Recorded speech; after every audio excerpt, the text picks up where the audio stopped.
Hello everyone, welcome. This is a nuclei part 8.1 because a small concept I left over there in the last class. Uh, that is last class we have studied nuclear fusion where two small nuclei combine together to form a big nucleus with liberating large amount of energy. So, and also we have studied the stellar energy, the energy which radiated out from the sun and the stars. They are called stellar energy. The sources of stellar energy is thermonuclear thermonuclear fusion reaction is the reason for stellar energy, right?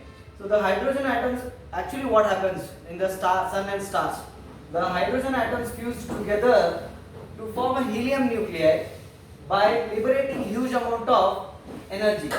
This fusion reaction takes place in two different cycles. The one of the cycle is proton-proton cycle and one more is carbon-nitrogen cycle. Among these two, I am going to explain today proton-proton cycle. What do you mean by proton-proton cycle? Right? So here actually the concept is fusion. Right? So let us consider this is one proton or one hydrogen atom. This is called one hydrogen atom. And this hydrogen atom consists of how many protons? This hydrogen atom consists of one proton. Correct? Then how many neutrons it consists of? The number of neutrons are is equals to A minus Z.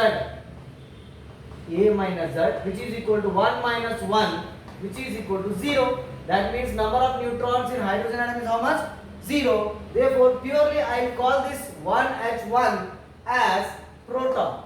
I will call this 1H1 as proton. Right?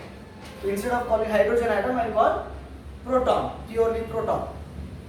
Now, when one proton combined with another proton, nothing but fused with another proton, we should get how much? The mass number should be, the atomic number should be 2 and mass number should be 2, right? But we are getting mass number 2 but atomic number 1 only, nothing but deuterium. How many protons are there? 2 protons are there. When these two combine, we should get what? What we should get here? We should get 2 atomic number, but instead of that 1, we are getting 1. Why it happens? And before that, I want to explain something, that is, these 2 protons, right, which are both are positive, they repel each other due to the Coulombic repulsive force.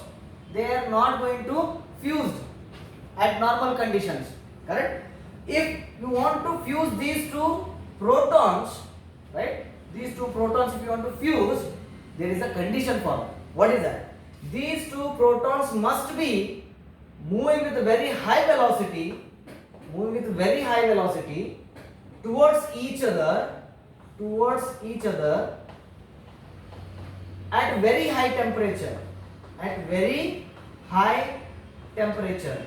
The temperature level should be of around 10 to the power of 6 Kelvin or 1 million Kelvin.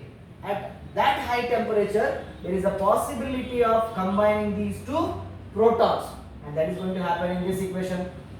One proton is fusing with another proton. The condition is that both protons must have a very high velocity, nothing but high kinetic energy at very high temperature. These 2 are very important. Correct? Now next what happens? So here one condition we have a problem here, that one proton, another proton combines, it must give 2 protons, but it is giving you 1 proton. Then where another? So in this deuterium, this is called deuterium, where number of protons is equal to 1 and where number of neutrons is equal to 1. Correct? In hydrogen atom there is no neutron only, but when you combine 2 hydrogen atoms, you will get 1 neutron in that. That is called deuterium. How it exactly converted? To understand this, let us see here. A proton consists of 2 up quarks, right? See, quarks. Then what are these quarks? Quarks are the fundamental properties which consist of these protons and neutrons and depending upon their spins. Okay, so here proton have 2 up quark and one down quark. 2 up quark and 1 down quark. And during this nuclear fusion, this one proton get converted into one neutron, where this one up quark will be converted into down quark and remaining as it is, that is one up quark and down quark. Then this will be a neutron. A neutron has two down quark and one up quark. So during nuclear fusion, one proton is get converted into a neutron, right? Nothing but one up quark is getting converted into one down quark. During this procedure, it liberates W bosons. W bosons, which are fundamental particle and which are quite unstable, and they live for a very small interval of time. During that, it liberates one positron and one neutrino. One positron and one neutrino. So we can say that during the conversion of one up quark to a down quark, it liberates the energy in the form of one positron and one neutrino, right? So such that conversion of proton into neutron will give us neutron plus one positron and one neutrino. This is called neutrino, right? So here proton is initially at rest, up and down. This is at rest. At rest, what is the momentum? Initial momentum is 0. After conversion of proton into neutron, right? Proton into neutron, it will be unstable, but it will be stable. How it will be stable? See, it is converted. One up quark will be converted into one down quark and remaining as it is, such that there is a liberation of one positron is there. That positron will move in this direction. To compensate that, or to conserve the linear momentum, the another charged particle move in this direction, which is called neutrino. Therefore, when during the conversion of proton into neutron, it emits a one positron and one neutron, neutrino, right? So this is the linear momentum is conserved, right? So now we come to the equation. So one proton and one proton combines, it will give one neutron, right? So plus one positron and one neutrino. This is the equation, right? Now what we'll do, we'll consider this deuterium. This is called deuterium. Now this deuterium is combined with one more proton. Then what it gives? Now it gives 1 plus 1, 2, right? And 2 plus 1, 3. It gives helium-3 isotope. Helium-3 isotope with the liberation of gamma energy, photons. Gamma energy nothing but what? Photons here. It liberates the energy in the form of photons. Here the energy liberated in the form of positron and neutrino. Here the energy liberated is in the form of photon. Now add these two equations now. When we add, see here, 1 H2 here, 1 H2 will get cancelled. Now at the left hand side, 1 H1, 1 H1, 1 H1, there are 3 hydrogen atoms are there. So I will call this as 3 protons are there, which is equal to here helium-3 isotope plus gamma energy plus 1 positron plus neutrino.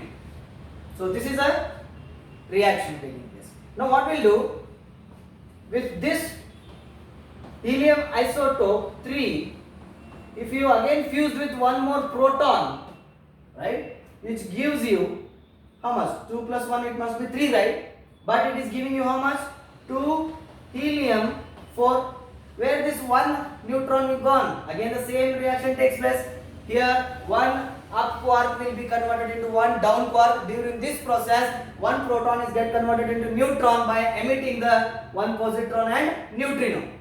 Correct? Such that here Again what it gives? It gives one positron and one neutrino. Now you combine these two equations. Where 2He3A helium isotope and 2He3 helium isotope get cancelled.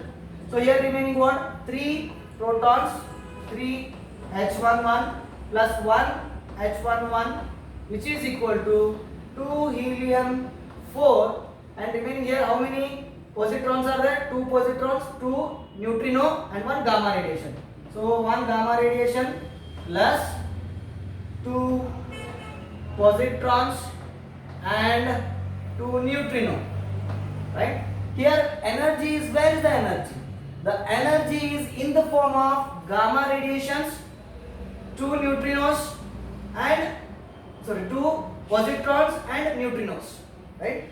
See, this kinetic energy is in the form of 2 positrons and 2 neutrinos. These positron and neutrino have high kinetic energy, right? And one more energy is there in the form of gamma radiations. So this total energy is of about 27 million electron volt. Such a very huge energy released during this reaction. This is called proton-proton cycle. So here, for example, how many protons are there now? Totally 4 protons. So this will become 4 H1 and H11, which is equal to a helium plus certain amount of energy. That energy I will call Q. The Q energy is of about 27 million electron volt, which is because of the kinetic energy of 2 positron and 2 neutrino and gamma radiations, right? So this is the, see here, 4 protons combined together to give you 1 helium atom and amount of energy. So you can explain this one in this manner also. There are 4 protons, all 4 protons combined together to give you a helium atom plus 27 million electron volt energy, right? So this is proton-proton cycle.